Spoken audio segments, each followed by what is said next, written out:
Hi again. This is Sue from Winters-Bellbrook Library, and I'm here today to talk once again about the Taste of the World Spice Kit. Today is cumin, one of my favorites.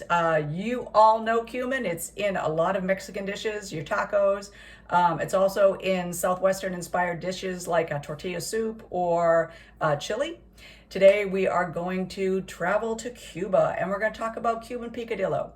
I have many friends that have a Latin heritage, and they've been telling me that picadillo is not specific to Cuba. It's actually made across the entire Latin and Spanish regions, and it is one of those dishes that's just tweaked depending on the family or the region or the country.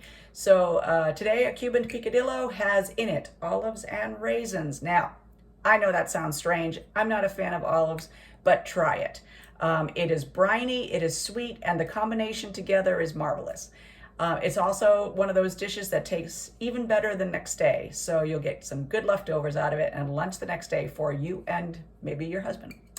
All right, so gather your ingredients and let's get going.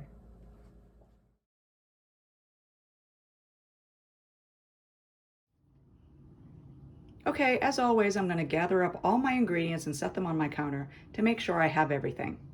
I also do my prep work ahead of time because I know in this particular recipe, I'm just going to be adding vegetables to the pan one after the other, and this makes it so much easier rather than having to stop and start.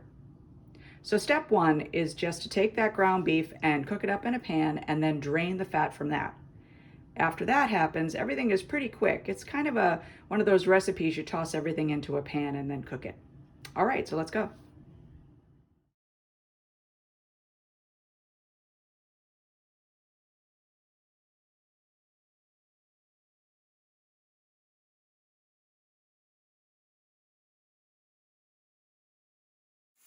All right, as I said in the intro there, what I'm just doing is I'm going to be cooking down the onions, and then I'm going to be adding the garlic for a few minutes, then the bell pepper for a few minutes, and then the potato for a few minutes.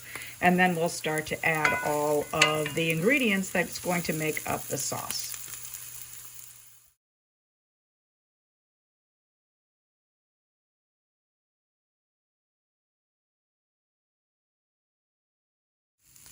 At this point, the vegetables and the seasonings are very fragrant. I find myself sneezing with the pepper. What I'm going to do now is I'm going to add back the ground beef, and I'm going to add 3/4 cup of the white wine. A note on the white wine, in a lot of recipes, if you don't have wine on hand or don't prefer it, you can use chicken stock. That'll work too. I'm going to let this simmer down for a few minutes and just let the liquid reduce a little bit.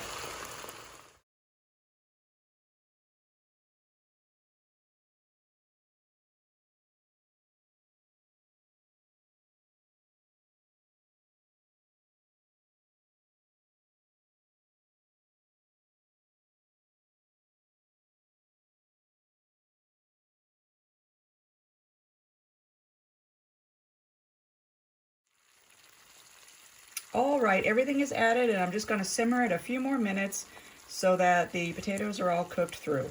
Now, I found that this tastes even better the next day, but if you want to serve it right away, over rice is a great suggestion. Or you can use it as a filling for empanadas or tacos or whatever you like.